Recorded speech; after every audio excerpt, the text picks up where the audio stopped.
இது வந்து திரிஷா என்பவர் நடிகை. யாரை ஒப்பிட்டு பேசுனாங்க? விஜய் ஒப்பிட்டு பேசுறாங்க.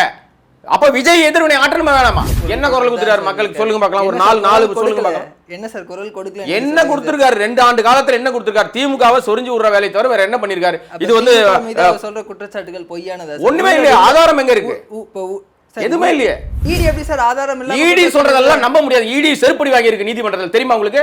உச்ச நீதிமன்றத்துல ஈடி செருப்படி வாங்கி இருக்கு பல வழக்குகள்ல. பல வழக்குகள் வாங்கி இருக்கு சார். அப்ப இதுவும் அந்த மாதிரி வழக்கு தான். பொய் குற்றச்சாட்டு. நீங்க ஒரு கேஸ் போடுங்க சார். நான் எனக்கு போடணும்.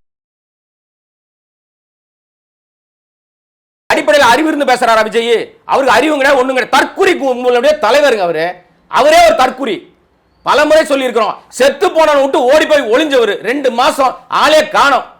41 பேர் செத்ததுக்கு தான் நீங்க வந்து பஞ்சாயத்து பண்ணி நிக்கிறீங்க. நேத்து 2 நாளைக்கு முன்னாடி சுராஜன் ஒருத்தர் செத்து போனாரு. செத்து போயிட்டாரு. விருந்து சாப்பிட்டு இருக்காங்க. மானங்கட்ட கும்பல். நரேந்திர மோடி அவருடைய பேரை சொன்னாரு. அவர் வந்து பேர் சொன்ன போதுமா? என்ன அரசியல் நிலைப்பாடு? ஃபர்ஸ்ட் வந்து நீங்க பிஜேபி பேரை சொல்லல அப்படின்னு சொன்னாங்க. என்ன நிலைப்பாடு எனக்கு புரியல. என்ன நிலைப்பாடு இது? என்ன நிலைப்பாடு? பேர் சொல்லிட்டா அது அரசியலா? எலெக்ஷன் தானே சார் வருது. அவர் வந்து இங்க இருக்கக்கூடிய என்னங்க இது புதுசா இருக்கீங்க?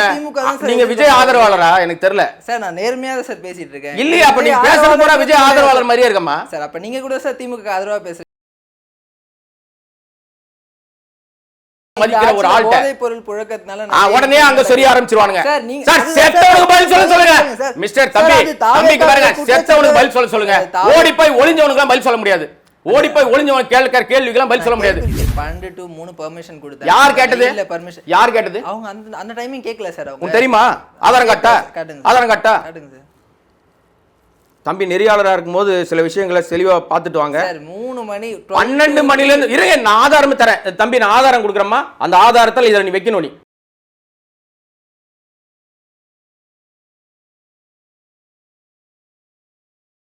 ஒற்றன் செய்தி நேயர்களுக்கு வணக்கம். இன்று நம்முடைய மூத்த பத்திரிகையாளர் கோடங்கி சார் தான் இணைஞ்சிருக்கேன். வணக்கம் சார். வணக்கம்.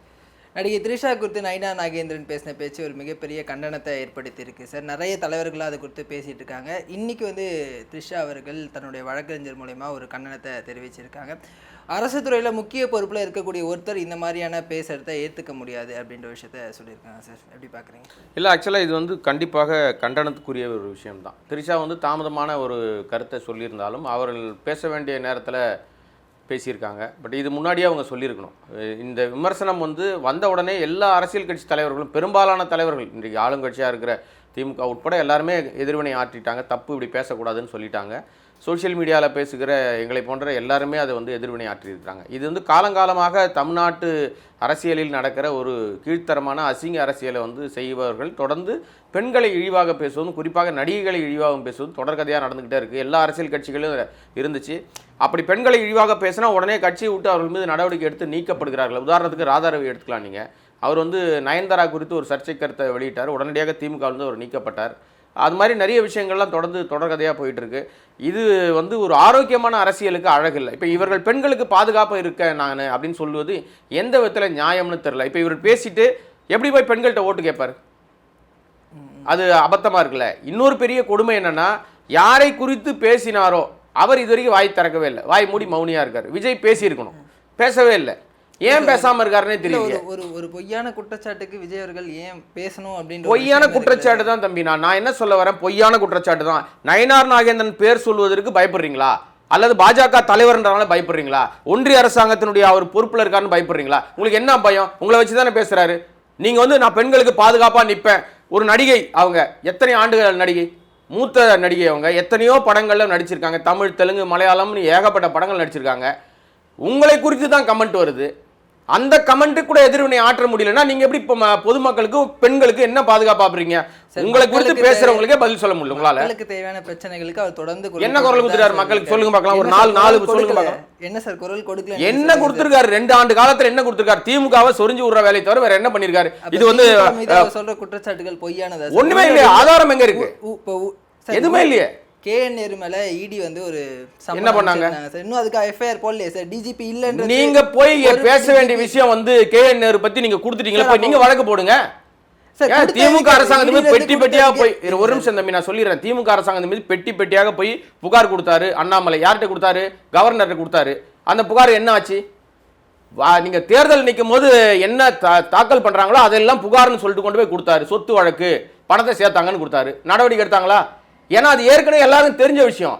புதிதாக மக்கள் பிரச்சனைக்கு விஜய் ஏதாவது குரல் கொடுத்திருக்காரா? நான் என்ன கேக்குறேன் சார், இது மக்கள் பிரச்சனையா? சார் இடில இருந்து 3 முறை சம்மன் வந்துச்சு. அவருடைய துறையில வந்து கிட்டத்தட்ட 2000 கோடி ரூபாய் ஊழல் நடந்திருக்கு அப்படின்ட்டு இது வரைக்கும் எஃப்ஐஆர் போடப்படல. யார் நடவடிக்கை எடுக்கணும்? ஒன்றிய அரசாங்கம் யார் கட்டுப்பாட்டுல இருக்கு? சார் மாநில அரசு தானே சார். இடி யார் கட்டுப்பாட்டுல இருக்குமா? இடி வந்து ஒன்றிய அரசோட. அப்ப நடவடிக்கை எடுங்க. யார் வேணான்றா? போடுங்கன்னு அவங்க சொல்றாங்க. யார் வேணான்றா? எஃப்ஐஆர் போடுங்க. உங்க கிட்ட தான் அதிகாரம் இருக்கு, ஆட்சி இருக்கு, அதிகாரம் இருக்கு, நிர்வாகத்துறை எல்லாமே இருக்கு. நீங்க போய் சொல்லுங்க. நடவடிக்கை எடுக்க மாட்டாங்க. ஆட்சியை கலைங்க. உங்களால முடிஞ்சா கலைச்சு பாருங்க. உங்களால முடிஞ்சா நீங்க நடவடிக்கை எடுங்க. அவரை கைது பண்ணி உள்ள வைங்க. நீங்க வழக்கு போட்டது விசாரிக்க. ஏன் சார் அவர் மேல குற்றச்சாட்டு ஆதாரம் எல்லாம் 1000 சொல்லுவாங்க. சார் இடி எப்படி சார் ஆதாரம் இல்ல? இடி சொல்றதெல்லாம் நம்ப முடியாது. இடி செருப்படி வாங்கி இருக்கு நீதிமன்றத்தில். தெரியுமா உங்களுக்கு? உச்ச நீதிமன்றத்துல இடி செருப்படி வாங்கி இருக்கு பல வழக்குகள்ல. பல வழக்குகள் வாங்கி இருக்கு சார். அப்ப இதுவும் அந்த மாதிரி வழக்கு தான். போய் குற்றச்சாட்டு நீங்க ஒரு கேஸ் போடுங்க சார். நான் எனக்கு போடணும். அதாவது நான் திமுக காரன் கிடையாதுங்க. நான் பத்திரிகையாளர். அமைச்சர் மேல ஒரு குற்றச்சாட்டு இருக்கு. அது அவசியம் இல்ல. அவர் வந்து அவசியம் இல்லை. அது அவசியம் இல்லை. விஜய் பேசுற எல்லாம் வெறுப்பு அரசியல் பண்ணிட்டு இருக்காரு. எல்லாத்துக்கும் எதிர்வினை ஆற்ற வேண்டிய அவசியம் இல்ல. தேர்தல் வந்துருச்சு, மக்கள் முடிவு பண்ணுவாங்க. அதேதான் விஜய் வந்து எல்லாத்துக்கும் எதிர்வினை ஆற்றணும் அவசியம் கிடையாது சார். ஏங்க கூட பேசுற விஷயம் சார். தம்பி அடிப்படையில கொஞ்சம் புரிஞ்சுட்டு பேசுங்க தம்பி. இது வந்து திரிஷா என்பவர் நடிகை. யாரை ஒப்பிட்டு பேசுனாங்க? விஜய் ஒப்பிட்டு பேசுறாங்க. அப்ப விஜய் எதிர்வினை ஆற்றணுமா வேணாமா? சார் நிறைய விஷயங்கள் எல்லாருமே வந்து பேசுவாங்க சார். என்னங்க இது அநியாயமா இருக்கு? உங்களுக்கு வந்தா தக்காளி சட்னி, மத்தவங்களுக்கு வந்தா அது என்னது? என்ன மக்கள் பிரச்சனை பல இருக்கு சார். அதை விட்டு வந்து என்ன மக்கள் பிரச்சனை பல பேசிட்டாரு இவர். சொல்லுங்க. மக்களுக்கு இப்ப ஒன்றிய அரசாங்கம் கொடுக்குற வரி வருவாயில தராம நிப்பாட்டி வைக்கிறான், அது பேசினாரா? போட்ட பட்ஜெட்ல தமிழ்நாட்டை ஓரமா வச்சிருக்காங்க, அது பேசினாரா? இல்ல வேற என்ன பேசிட்டாரு? ஒன்றிய அரசாங்கம் வந்த நாள்ல இருந்து இன்னைக்கு வரைக்கும் தமிழ்நாட்டை வஞ்சிக்குது. என்னைக்காவது ஒன்றிய அரசாங்கத்தை பறித்தோ பாஜக குறித்தோ விஜய் பேசியிருக்காரா? அந்த 2 ஆண்டு காலத்துல ஒரு வார்த்தை சொல்லுங்க பார்க்கலாம். பேசியிருக்காரு சார். வாயே திறக்கலமா? பாஜக எங்க பேசியிருக்காரு? பாஜக என்ற வார்த்தை வந்திருக்கா? மாநாட்டுல நரேந்திர மோடி அவருடைய பேரை சொன்னாரு. அவர் வந்து பேர் சொன்ன போதுமா? என்ன அரசியல் நிலைப்பாடு? ஃபர்ஸ்ட் வந்து நீங்க பிஜேபி பேரை சொல்லல அப்படின்னு சொன்னாங்க. என்ன நிலைப்பாடு எனக்கு புரியல. என்ன நிலைப்பாடு இது? என்ன நிலைப்பாடு? பேர் சொல்லிட்டா அது அரசியலா? எலெக்ஷன் தானே சார் வருது. அவர் வந்து இங்க இருக்கக்கூடிய என்னங்க இது புதுசா இருக்கீங்க? நீங்க விஜய் ஆதரவாளரா? எனக்கு தெரியல சார். நான் நேர்மையா தான் சார் பேசிட்டு இருக்கேன். இல்லையா? அப்ப நீங்க பேசுறது கூட விஜய் ஆதரவாளர் மாதிரியே இருக்கமா சார்? அப்ப நீங்க கூட சார் திமுக ஆதரவா பேசுறீங்க. தாராளமா நான் தான் சொல்றேன்ல. நீங்க நடவடிக்கை எடுங்க, ஆட்சியை கலைங்க, திமுக மீது குற்றம் இருந்தா நிரூபிங்கன்னு தானே சொல்றோம். நீங்க பேசுறதா என்ன இருக்கு சார்? இது வந்து சட்டமன்ற தேர்தல் சார். அதனால பாஜக இப்ப எலெக்ஷன் நீங்க நிக்கலையா? பாஜக நிக்கலையா? நிக்கிறாங்க. அப்ப பாஜக குறித்து பேசுறது உங்களுக்கு என்ன கஷ்டம்? எதிர்க்கட்சியா இருக்கவங்கள விமர்சிக்கணுமா இல்ல ஆளுங்கட்சியா இருக்கவங்கள விமர்சிக்கணுமா சார்? என்ன இந்த லாஜிக் எனக்கு புரியலங்க சார். இப்போ ஒருத்தர் இந்த லாஜிக் எனக்கு புரியல. எனக்கு விளக்குங்களா பார்க்கலாம். எனக்கு விளக்குங்க. கட்சியா ஒருத்தர் இருக்கா. விஜயோட திமுக எதிர்ப்பு அப்படின்றது தான் விஜயோட அரசியல். Right, okay. முதலமைச்சர் ஆகணும்னு ஆசைப்படுறாரு. எதிர்க்கட்சியா இருக்கவங்கள விமர்சிப்பாரா இல்ல வந்து ஆளுங்கட்சியா இருக்கவங்கள? அப்ப வெறும் ஆளுங்கட்சியை நீங்க சொரிஞ்சு விட்டுட்டே இருந்தா போதும், மக்கள் ஓட்டு போட்டுருவாங்களா? அப்ப பிஜேபி வாய் திறக்கவே தேவையில்ல, அதிமுக வாய் திறக்கவே தேவையில்ல, மத்த எந்த கட்சி பத்தி பேச மாட்டீங்க. மக்கள் மத்தியில வந்து செல்வாக்கு இல்லாம தான சார் அவங்க செல்வாக்கு இல்லாதவர்கள் தான் 66 இடத்துல ஜெயிச்சாங்களா? ஆமா சார். அடிப்படையில் அறிவு இருந்து பேசுறாரா விஜய்? அவருக்கு அறிவு கிடையாது, ஒண்ணும் கிடையாது. தற்குறி உங்களுடைய தலைவருங்க அவரே ஒரு தற்குறி. பலமுறை சொல்லி இருக்கிறோம். செத்து போனவனை விட்டு ஓடி போய் ஒளிஞ்சவர் 2 மாசம் ஆளே காணோம். 41 பேர் செத்ததுக்கு தான் நீங்க வந்து பஞ்சாயத்து பண்ணி நிக்கிறீங்க. நேத்து 2 நாளைக்கு முன்னாடி சுராஜன் ஒருத்தர் செத்து போனாரு. செத்து போயிட்டாரு. விருந்து சாப்பிட்டு இருக்காங்க. மானங்கட்ட கும்பல் அது சார். திரு உதயநிதி அவர்கள் கலந்துகிட்ட ஒரு ஃபங்க்ஷன்ல வந்து எலக்ட்ரிசிட்டி 2 நிர்வாகிகள் இறந்து போனாங்க. சரி, உதயநிதி அவர்கள் என்ன பண்ணாரு? இதுக்கு இது பதிலா? இதுக்கு இது பதில் இல்ல. அப்ப நான் கேட்ட கேள்வி கூப்பிட்டது யாரு சார்? கூப்பிட்டது யாரு சார்? கூப்பிட்டது யாரு? நீங்க பாஸ்போர்ட் எப்படி மடமாத்துறீங்கன்னா, நாங்க பாஸே கொடுக்கலன்றீங்க. புசியானது பக்கத்துல வந்து செல்ஃபி எடுக்கிறாரு, ஆதாரம் வெளியில வருது. வடமாநில நிர்வாகிகள் கூட்டத்துல அவர் எப்படி உள்ள வந்தார்? அவர் நிர்வாகியா? அசிங்கமா கேட்பேன் நான். அப்புறமா காரி துப்பிடுவேன் நானு. மானங்கட்ட கும்பலுங்க. ஒரு செத்து போன ஒரு உயிருக்கு மதிப்பே கிடையாது. அருண்ராஜன் ஒரு ஆள் இருக்காரு. அவன் IRS படிச்சேன்னு சொல்லிட்டு வெளியில தெரிஞ்சானே அசிங்கமா இருக்கு. மானங்கட்ட ஆளு. அவர் என்ன சொல்றாரு? அவரு சார் அவருக்கு எனக்கு சம்பந்தமே இல்லை. அவர் வந்து ஏற்கனவே உடல்நல குறைவு, ஸ்டென்ட் வச்சிருக்காங்க, ஆபரேஷன் பண்ணிருக்காங்க. கூட இருந்தவங்களே சொல்றாங்க. எங்க சொன்னாங்க? வெளியில பேசுறாங்க. அவருக்கு ஆல்ரெடி வந்து ஹார்ட் அட்டாக்ல வந்து. யார் சொன்னது? ஆதாரம் இல்லை, ஆதாரம் இல்லை. எல்லாம் பேசின எல்லாரும் பக்கத்துல இருக்கிற எல்லாரும் சொல்றாங்க திடகாத்திரமான ஆள் அவரு. அவருக்கு எதுவுமே சார் வெள்ளி பட்டறையில் வேலை செய்யறவங்களுக்கு மூச்சு திணறல், அதாவது நுரையீரல் சுவாச ப்ராப்ளம் வரும். அதற்காக 2 ஆண்டுகளுக்கு முன்னாடி போய் மாஸ்க்ல ஏதோ அதை வந்து வச்சிருக்காரு. அது மட்டும் தான் அவருக்கு எடுக்கப்பட்ட சிகிச்சைன்னு கூட இருக்கிற அவரோட வேலை பார்க்கிறவர்கள் சொல்றாங்க. நீங்க ஒன்று இருக்கவங்க தான் சார் சொல்றாங்க. ஹெல்த் இஷ்யூஸ் இருக்கு. அவர் வந்து போக வேணாம். ஸ்டென்ட் வச்சிருக்காங்களா? ஆஞ்சியோ பண்ணாங்களா? தெரியுமா உங்களுக்கு? ஆபரேஷன் பண்ணாங்களா? காட்ட சொல்லுங்க. போய் பரப்பிட்டு இருக்காங்க பரதேசி பண்ணாதீங்க. மனித உயிருக்கு விலை பேசிக்கிட்டு இருக்காங்க சார். 20 லட்சம் தூக்கி போட்டா வந்துருமா உயிர்? சரி, கரூர்ல செத்து போனவங்களுக்கு 20 லட்சம் கொடுக்க தெரியுது இல்ல? உங்க மாநாட்டுக்கு வந்தானே செத்து போனா, உங்க கூட்டத்துக்கு வந்தானே செத்து போனா. அது என்ன 5 லட்சம்? ஒரு நாள் முழுக்க ஆள் அப்காண்டிங், யாருமே வரல. பார்த்திபன் அவர் ஏதோ இதுல வேலை பார்த்தாராம், ராணுவத்திலேயோ போலீஸ்லயோ வேலை பார்த்தாராம். எங்க பார்த்தாரு? எல்லாம் கடுமையாக காரி துப்புற பிறகு போறாரு. சார் போனாலும் போறன்றீங்க, இல்ல போலனாலும் போறீங்க. நீங்க வந்து ஒண்ணு தெரிஞ்சுங்க தம்பி, மனித உயிர்களை மலிவாக விலை பேசி காவு வாங்குகிற ஒரு கட்சி தற்குறி வெற்றி கழகம். இது போற இடத்துல தான் சாவு, போற இடத்துல தான் காவு வாங்கிட்டு இருக்கு. இந்த கட்சி தடை செய்யப்பட வேண்டிய கட்சி. அடிப்படையில புரிதல் இல்லாம அறிவில்லாத மங்குனியா இருக்கிறாங்க. மனித உயிர்னா சாதாரணமா அவங்களுக்கு 2 குழந்தைகள், அந்த அம்மா நிர்கதியா வந்து நிக்கிறாங்க, இங்க அனாதையா தெருவில் நிக்கிறாங்க. கள்ளக்குறிச்சியில் 66 பேர் செத்தாங்களே சார், அதுக்கு வந்து முதல்வர் தான் காரணம் அப்படின்னு சொல்லி அவர் பதவியில் சொல்லலாமா சார்? நீங்க சொல்றது அதாவது அதான் சொல்றேன், மங்குனிகளோட சேர்ந்து அவங்க பத்தி பேச ஆரம்பிச்சாலே நீங்களும் மங்குனி ஆயிடுறீங்க போல இருக்கு. இப்ப நீங்க விஜயோட கூட்டத்துக்கு விஜய் வந்து ஒரு தற்குறிங்க, விஜய் தற்குறி, அவ்வளவுதான். இதை தவிர வேற ஒண்ணுமே கிடையாது. சொல்லவே இல்லையே சார். நான் கேட்ட கேள்விக்கு முதல்ல பதில் சொல்லுங்க. அனாதையா ஒரு குழந்தை 2 குழந்தைகளோட நிக்கிறவங்களுக்கு என்ன பதில் சொன்னீங்க? ஆமாங்க, 66 குடும்பத்துக்கு என்ன சார் நீங்க கள்ளச்சாராய் சாவுதானே சொல்ல வரீங்க நீங்க? கள்ளச்சாராய் சாவுதானே? அது வழக்கு நீதிமன்றத்தில் நடக்குது இல்ல? இதுக்கு சிபிஐ வழக்கு நடக்குது. எது நடக்குது? இந்த சுராஜுக்கு என்ன பதில் சொன்னீங்க நீங்க? சுராஜுக்கு அதான் மாவட்ட தலைவர் எனக்கு தெரியாதுன்றாருங்க அவரு. மாவட்ட தலைவர் என்னைக்கு சொல்றாரு? எனக்கு தெரியாதுன்னு எப்ப சொல்றாரு? பிரச்சனை வந்த பிறகு சொல்றாரு. ஓடி ஒளிஞ்ச பிறகு சொல்றாரு. ஓடி ஒளிஞ்சிட்டாருங்க. எல்லாரும் பிரச்சனை பண்ண பிறகு காலையில போறாரு. நல்லவர் மாதிரி அங்க போய் ரீல்ஸ் போடுறாங்க. சாவு வீட்டுல ரீல்ஸ் போடுறது அசிங்கமா? அதுதான் உங்க நியாயமா?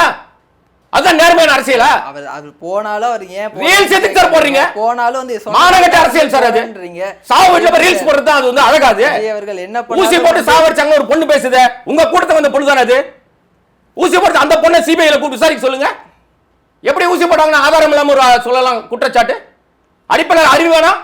ஆதாரம் இல்லாம விஜய் அவர்கள் மீது திமுகவினர் நிறைய குற்றச்சாட்டு. என்ன எந்த குற்றச்சாட்டு சொல்லுங்க? எந்த சொல்லுங்க? போய் பாருங்க. நான் ஏன் சார் பார்க்கணும்? நீங்க சொல்லுங்க சார். நீங்க போய் பாருங்க. நான் சொல்றது எல்லாம் ஆதாரத்தோட சொல்றேன். ஒரு பொண்ணு ஊசி போட்டாங்கன்னா இணையத்துல வைரலா இருக்கு. அதெல்லாம் நான் சொல்றேன், ஏதாவது ஆதாரம் இல்லாம சொல்றான்னு சொல்லுங்க. இவர்கள் போற எல்லா இடங்களிலும் காவு வாங்குறாங்களா இல்லையா? ஒரு சாவு 2 சாவு இல்ல சார். விக்கிரவாண்டி அதெல்லாம் வேணாம் தம்பி. நான் கேட்கற பதில் சொல்லுங்களேன்.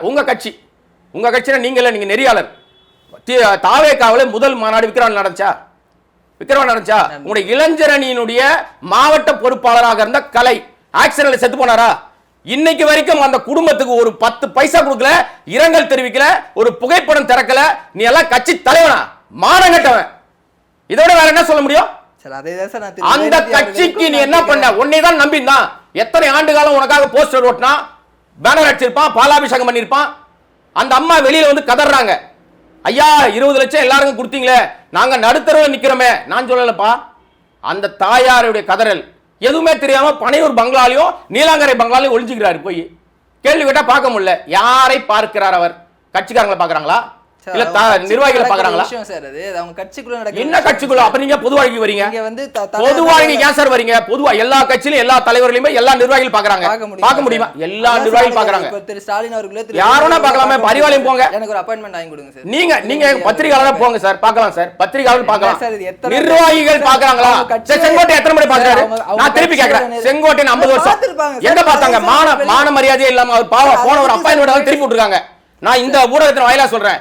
அவர் 2 முறை நீலாங்கரை பங்களாக்கு போய் சார் அப்பாயின்மென்ட் இல்லாம சார பார்க்க முடியாது சார், நீங்க போங்க சார். செங்கோட்டையன் சொன்னாரு. எல்லா ஊடகத்திலும் வந்த நான் தான் சொல்றேன்ல, இல்ல மறுக்க சொல்லுங்க செங்கோட்டையன் சார். நீங்க மறுக்க சொல்லுங்க செங்கோட்டையன். ஒரு ஊடகத்தின் மீது எனக்கு வருத்தம் இருக்கு. ஏன்னா ஒரு கதவையே 1 மணி நேரம் லைவ் காமிக்கிறான். மானகட்ட ஊடகம், ஊடகத்தின் தான் நான் சொல்றேன். 1 மணி நேரம் லைவ் காமிக்கிறான் சார். கதவு மட்டுமே, எப்போதான் கதவு திறக்கும் அப்படியே வருவார். அவர் உள்ள வந்தார், எந்திரிச்சார், நின்னார், போனார், சட்டை போட்டார், ஜட்டி போட்டார், பனியன் போட்டார். இதான் ஊடகமா? ஊடக அறமா இது? அசிங்கமா இல்லையா? தற்கொலைன்னு சொல்லுங்க, அதுக்கு ஏன் அவ்வளவு இம்பார்ட்டன்ஸ் கொடுக்குது மீடியா? காசு சார், பணம் கொடுத்து ஊடகங்களை விலைக்கு வாங்கி வச்சிருக்காரு. அதுக்கு ஆதாரம் சொல்லட்டுமா? ஆதவ் பணம் கொடுக்குறாரு. ரூட்னு ஒருத்தம், என் தம்பி ஜெகதீஷ் ஒருத்தர் இருக்கார் அங்க, அவர் தான் இணை பொருளாளர். எந்த கட்சியிலுமே கேட்ட விஷயங்கள் சொல்றீங்க. உண்மையான விஷயம் இல்லனா அவங்க வந்து வழக்கு போட சொல்லுங்க, நான் பேசுறேன். யார் யாருக்கு பணம் கொடுக்குறாங்க நான் சொல்றேன். அப்படி பணம் கொடுத்தா விஜய் அவர்கள் மாநாட்டிலேயோ பொதுக்கூட்டிலோ நடக்கக்கூடிய ஒரு சின்ன விஷயத்தை வந்து மீடியா குளோரிஃபை பண்ணி காட்டுது. அதே வந்து ஆளுங்கட்சி குளோரிஃபை பண்ணி தான் சார் காட்டுவாங்க எல்லா ஊடகத்திலும். எல்லா நான் சொல்லட்டுமா, எப்படி விஜய் பணம் கொடுத்து ஊடகங்களை விலைக்கு வாங்குறாரோ அதே மாதிரி திமுகவும் பணம் கொடுத்து ஊடகங்களை விலைக்கு வாங்குது. போதுமா? பெண்ணுன்னு ஒரு அமைப்பு இருக்கு, இதை விட வேற என்ன வேணும்? எல்லா கட்சிகளும் செய்து ஏன் அதிமுக இல்லையா? எடப்பாடியோட மகன் ஒரு கார்பரேட் ஒரு விஷயம் வச்சிருக்காரு, அவர் தனியாக ஊடகங்களை விலைக்கு வச்சிருக்காரு. எல்லா கட்சியும் செய்து சார். இவர்கள் செய்ய விஷயத்தை நான் சொல்ல வர விஷயம் என்னன்னா, எல்லாரும் ஆரோக்கியமான அரசியல் பண்றாங்க, வெறுப்பு அரசியல் பண்ணல. இவர் மட்டும்தான் வெறுப்பு அரசியல் பண்றாரு. நான் என்ன சொல்றேன், உன்னை நம்பி வருகிற ஜென்சி கூட்டம் நிறைய திரண்டு வராங்களா, இவர்களை வழி நடத்தி நெறிப்படுத்துங்கன்னு சொல்றேன். இது கொஞ்சம் ஆவேசமா பேசுறேன், அவ்வளவுதான் விஷயம். அதை புரிந்து கொள்கிற தன்மை இல்லைன்னா உங்களுக்கு நான் பேசவே முடியாது. தாவேக்காவுடைய பொதுச் செயலாளரும் முன்னாடியே சொல்லிட்டாரு, குழந்தைகளை கூட்டு வராதீங்க, வயசானவங்களுக்கு தன்னிச்சா மக்கள் வருமா, அவங்க என்ன சார் பண்ண முடியும் உங்களால? காரி துப்பி செருப்பால் அடிக்கணும். ஒரு 2.5 வயசு குழந்தைய ஒரு பொண்ணு கூட்டிட்டு வருது, அது சொல்லுது நான் கூட்டிட்டு தான் வருவேன், செத்தா பரவாயில்லன்னு. பேச வேண்டிய ஆள் பேசணுமா? இப்படி எல்லாம் பேசக்கூடாதுமா, இதெல்லாம் தப்பு, இங்க வரக்கூடாதுன்னு வெளிப்படையாக அட்லீஸ்ட் நீ வந்து எங்கேயுமே வர்றதில்லை, டிவிலையாவது ஒரு வீடியோவாவது போடலாம் இல்லையா? முதல்வர் ஸ்டாலின் அவர்களே நான் வீட்டில் இருப்பேன் ஆபீஸ்ல இருப்பேன் போட தெரியுது இல்ல? 41 செத்த பிறகு பாடகத்துக்கு தெரியல உங்களுக்கு சார்? இது 12 to 3 பெர்மிஷன் கொடுத்தாங்க. யார் கேட்டது? இல்ல பெர்மிஷன் யார் கேட்டது? அவங்க அந்த டைமிங் கேட்கல சார். அவங்க தெரியுமா? ஆதாரம் காட்டா, ஆதாரம் காட்டா. தம்பி நெறியாளராக இருக்கும்போது சில விஷயங்களை தெளிவா பார்த்துட்டு வாங்க. 3 மணி 12 மணில இருந்து இருங்க, நான் ஆதாரமே தரேன். அந்த மாவட்ட செயலர் பார்த்திபன் இருக்கார்ல, அவர் லெட்டர்ல எழுதி கேட்டிருக்கார் காவல்துறைக்கு, சார் எங்களுக்கு 12ல இருந்து 3 மணி வரையும் டைம் கொடுங்க, எங்க தலைவர் வந்து அப்பதான். ஏன் தெரியுமா கேட்டாங்க? தெரியுமா உங்களுக்கு ஏன் கேட்டாங்கன்னு? ஏன்னா சேலத்துல ஈவினிங்ல ஃபிளைட் லேண்டிங் கிடையாது. ஒன்னாச்சா? இவர் பகல்ல மட்டும்தான் இவர் கூட்டம் போடுவார். ஏன் பகல்ல கூட்டம் போடுவார்னா, ட்ரோன் காட்சி காமிச்சு ஒரு சீன் போடுறதுக்கு. இது ஷூட்டிங் பண்ற கட்சிங்க, அரசியல் கட்சி கிடையாது. அரசியலுக்கே பிடிச்ச இது வந்து இவர் வந்து அரசியல்வாதியாக நீங்கள் நினைச்சிட்டு இருக்கீங்க. நான் என் பார்வையில் தனிப்பட்ட பார்வை, இது என்னுடைய தனிப்பட்ட பார்வை. கோடங்கி பார்வையில அரசியலுக்கே பிடிச்ச வியாதி யாரு? விஜய். ஏன்னா இது ஷூட்டிங் கட்சி, எங்க போனாலும் ஷூட்டிங் தான் பண்ணுவாங்க. இப்போ வரைக்கும் அதான் நடந்துட்டு இருக்கு. 12 மணில இருந்து 3 வரையும் டைம் கேட்டது அவருடைய மாவட்ட செயலாளர். அவர் வெளிப்படையாக ஊடகங்களுக்கு பேட்டி கொடுக்கிறாரு. என்ன சொல்றாரு? சார் எங்க கட்சி தலைவர் 12ல இருந்து 3 வரையும் டைம் கேட்டிருக்கோம், காவல்துறை அனுமதிச்சிருக்கு, 51 நிபந்தனைகள் கொடுத்துருக்காங்க, நாங்க ஃபாலோ பண்றோம், வருவாரு பேசுவாரு கிளம்புவாரு சொன்னாரா? நீங்க பாத்தீங்க, பார்க்கலன்னா நீங்க போய் பாருங்க, ரைட்டுங்களா? அந்த ஆதாரம் நான் கொடுக்குறேன். நீங்க சொன்னீங்கல்ல அப்படிலாம் அவங்க கேட்கவே இல்லை, காவல்துறை தான் கொடுத்துச்சின்னு ஒரு ஆணியம் இல்லை. நீங்க என்ன டைம் கேட்டீங்களோ அதான் கொடுக்குறாங்க. உங்க டைமுக்கு ஏன் பகல்ல கேக்குறீங்க? ஏற்கனவே மலை பிரதேசங்கள், இது வந்து சேலம் வந்து மலையை ஒட்டி இருக்க பிரதேசம், வேலூரா இருக்கட்டும் சேலமா இருக்கட்டும், இங்கெல்லாம் பனியா இருந்தாலும் அதிகமா இருக்கும், வெயிலா இருந்தாலும் வெயில் தாக்கம் அதிகமா இருக்கும். இது அடிப்படையில் எல்லாருக்கும் புரியும், மங்குடிகளுக்கு புரியாது, தற்கூரிகளுக்கு புரியாது. 12 மணி உச்சி வெயில்ல ஒருத்தர் நிப்பாட்டுறமே நம்ம, அவன் என்ன ஒன்னு அட்லீஸ்ட் 12 மணிக்கு கூட்டம் போடுங்க, வேணான்னு சொல்ல. பந்தல் போடுறதுல என்ன பிரச்சனை உங்களுக்கு? 5000 பேர் கூப்பிடுறீங்க, 5000 பேர் பந்தல் போட முடியாதா? சமீபத்தில் பிரதமரோட மதுராந்தகத்தில் ஒரு நிகழ்ச்சி நடந்துச்சு, 1 லட்சம் பேர் தரல் வாங்கன்னு பெரிய பந்தல் மாநாடு போட்டாங்களா? எல்லா கட்சியும் போடுறாங்க. ஆனா உங்க கட்சிக்கு மட்டும் நீங்க ஏன் வந்து ட்ரோனுக்காக விட்டுருக்கீங்களா? கூட்டத்தை காமிக்கிறதுக்காக. ஒரு மேடை போறது என்ன கேடுகாலம் உங்களுக்கு? மேடை போறது கேடுகாலம் என்ன உங்களுக்கு? கூட்டத்தை காட்டணும் அவசியம் இல்ல சார். அப்புறம் என்ன வெண்ணைக்கு என்ன மானாவுக்கு நீங்க வந்து ஒரு பாக்ஸா ஆட்டு மந்தை மாதிரி அடைக்கிறீங்க? 10 மணிக்கு உள்ள அடைக்கிறீங்க சார். 5000 பேருக்கு பர்மிஷன் கொடுத்தது யாரு சார்? நீங்க தான் சார். நீங்க தான். என்னன்னா அரசாங்கம் ஏற்கனவே உங்களை நம்ப மாட்டேங்குது. ஏன்னா ஏன் தெரியுமா? உங்க கட்சிக்கு மட்டும் பிரச்சனை பண்றாங்க. 5000 பேர் தான் வேணும்ன்றது பார்த்திபன் கேட்டாரா சார்? அவர் வந்து மக்கள் நீங்க நீதிமன்றம் உங்களுக்கு சில நிபந்தனைகளை கூடுதலாக விதிக்க சொல்லியிருக்கு. அதெல்லாம் தெரியுமா உங்களுக்கு? எஸ்ஓபி போட்டிருக்காங்க. ஏன் போட்டாங்க தெரியுமா? எந்த கட்சிக்கும் போடல. உங்களுக்கு ஏன் போட்டாங்க தெரியுமா? மற்ற கட்சியில் இருப்பவர்கள் எல்லாம் தொண்டர்கள். தெளிவா புரிய வைக்கிற மாதிரி சொல்றேன். அவர்கள் எல்லாம் தொண்டர்கள், அரசியல் நெறிப்படுத்தப்பட்ட தொண்டர்கள். உங்க கட்சியில் இருக்கிறவன் பூரா ரசிக குஞ்சுமணி. அவனுக்கு உங்க கட்சி இல்லமா, அத தாவேக்காக்கு ரசிக குஞ்சுமணிகள். அவனுக்கு ஒரு கன்றாவி தெரிஞ்சதெல்லாம் ஒன்னே ஒண்ணுதான், டிவிக்கு தெரியும், இல்லைன்னா விஜய்னு பேச தெரியும், தளபதின்னு கத்த தெரியும், இப்போ போதாக்குறைக்கு மடக்கி ஊத தெரியும், வேற எதுவுமே தெரியாது. இதை தவிர அவனுங்களுக்கு எதுவுமே தெரியாது. கடுமையான வார்த்தையா தான் இருக்கும் நான் பேசுறது, ஆனால் அதுதான் நிதர்சனம். அதுதான் இப்போ நீங்க வந்து விஜய் அவர்களை ஒரு பொருட்டாவே மதிக்கவே மாட்டேன் சார். மனித உயிர்களை யார் ஒருத்தன் துச்சமா மதிக்கிறான்னு அவனை மதிக்க வேண்டிய அவசியம் எனக்கு இல்ல. நான் வந்து ஒரு குடும்பத்துக்கு தலைவன், எனக்கு குழந்தை இருக்குது, நான் ஒரு தகப்பன், எனக்கு அந்த வலி தெரியும், இழப்பின் வலி எனக்கு தெரியும் சார். தெரியுமா? இருக்கக்கூடிய ஒரு கட்சியினுடைய ஒரு சின்னத்துக்கு ஏன் சார் இவ்வளோ வந்து ரெஸ்ட்ரிக்ஷன் கொடுக்குறாங்க? துப்புரவு பணியாளர்கள் விசில் விடக்கூடாது அப்படின்றாங்க, ஸ்டேடியத்துக்குள்ள விசில் எடுத்துட்டு போக கூடாது அப்படின்றாங்க. இதெல்லாம் கேட்க வேண்டிய இடத்துல கேட்கணும். என்கிட்ட கேட்டு நானா உத்தரவு போட்டமா ராஜா? சொல்றீங்க நானா உத்தரவு போட்டேன். ஒரு பொருட்டாவே மதிக்கல, திமுகக்கு தாவேக்கெல்லாம் ஒரு பொருட்டே இல்ல அப்படின்னு சொல்றீங்க. உண்மைதான். சாதாரண ரெண்டாவதுமா இப்ப என்ன மாற்றத்தை நான் சொல்றது ஒரு செய்தியாளராக ஒரு ஜேர்னலிஸ்டாக என் பார்வையில் விஷயத்தை சொல்கிறேன். திமுக உத்தரவு போட்டுச்சு எங்கேயாவது ஸ்டேடியத்துக்குள்ள எடுத்துட்டு போக கூடாது, திமுக உத்தரவு போட்டுச்சா? பிசிசிஐ தான் சொல்றாங்களே சார். பிசிசிஐக்கு திமுக என்ன சம்பந்தம் சார்? தமிழக காவல்துறை எடுத்த முடிவு அதுக்கு எதுக்கு எங்களை சம்பந்தமும் இல்லை அப்படின்றத அவங்க வெளிப்படையா நான் கேட்ட கேள்விக்கு பதில் வரல. இது பதில் இல்லை. இது எப்படி தெரியுமா? ஒரு கேள்வி கேட்டா அப்படியே பயங்கர புத்திசாலித்தனமா வேற ஒரு கேள்வி கேட்கறது தாவேக்கா வழக்கம். ஒருவேளை அதை பத்தி நீங்க பேசுறதுனால அந்த அடிப்படையில் நீங்க வந்துட்டீங்க போல இருக்கு. பிசிசிஐ வந்து விசில் கொண்டு போக கூடாதுன்னு அவங்க சொல்லலையே சார். அது வந்து இங்க இருக்கக்கூடிய ஸ்டேட் கவர்மெண்ட் எடுக்கக்கூடிய ரூல் தானே சார். அப்படி இருக்கும்போது அப்படி எந்த ஏதாவது ஆதாரம் இருக்கா தம்பி? ஆதாரம்ல குற்றச்சாட்டு சொல்லக்கூடாது. ஆதாரம் இருக்கிறதா? அந்த சேப்பாக்க ஆதார் நான் கேட்ட கேள்வி பதில் சொல்லணும். இது பொதுவெளியில உலகமே பார்த்துக்கிட்டு இருக்கு. உலகம் நான் கேட்ட கேள்விக்கு பதில் சொல்லணும். உலகமே நான் ஆதாரம் தரேன், நான் கொடுத்த ஆதாரத்தை போட போறாரு அவரு. ஏன்னா 12 மணில இருந்து 3 மணி வரை அனுமதி கேட்டது பார்த்திபன், தாவேகா மாவட்ட செயலாளர். நீங்க சொல்றதுக்கு ஏதாவது ஆதாரம் இருக்கா? பிசிசிஐ அந்த விளக்கம் கொடுத்தது எல்லா ஊடகங்களும் வெளியாச்சு சார். காவல்துறை தான் சொல்லுச்சுன்னு விளக்கம் கொடுத்திருக்காங்களா? அவங்க விசில் ஊதக்கூடாது நாங்க சொல்லல அப்படின்னு அவங்க சொல்றாங்க. அவ்வளவுதான் முடிஞ்சு போச்சு. அவ்வளவுதான் முடிஞ்சு போச்சு. அப்ப இங்க இருக்க ரெஸ்ட்ரிக்ஷன் யார் போட்டது? நானுக்கு யார் சார் போட்டது? யாருக்கு தெரியும்? யார் அது ஆதாரம் காட்டுங்க. பொய்யா பரப்ப சார் வதந்தி பரப்பிய வாழ்க்கை நடத்துறவங்க தற்குறி தாவேகாவினர். இதை விட நான் வேற என்ன உனக்கு விளக்கமா சொல்ல முடியும்? கவர்மெண்ட் ஆர்டர் போடாமே சார் உள்ள அதை காட்டுங்கள் தம்பி. நான் கேட்க வர ஒரே விஷயம் இருக்கலாம் சார். ஆபீஷியலா எல்லாம் வரணும். இதுக்கு இது பதில் இல்ல. அன்அபிஷியலா கூட இதுக்கு இது பதில் இல்ல. அவங்க ஸ்டேடியம் ஆபீசர் அவங்க பண்ணலன்னு இதற்கு இது பதில் இல்லை. நாம பேசுறது நீங்க ஊடகத்துல இருக்கிறதா இருந்தா நேர்மையா பேச கத்துங்க. நேர்மையா என்ன பேசணும் தெரியுமா? சார் பாருங்க சார் ஆதாரம் நீங்க போய் பேசுறீங்க, என் மேல குற்றச்சாட்டு சொல்லுங்க, பதில் சொல்றேன்.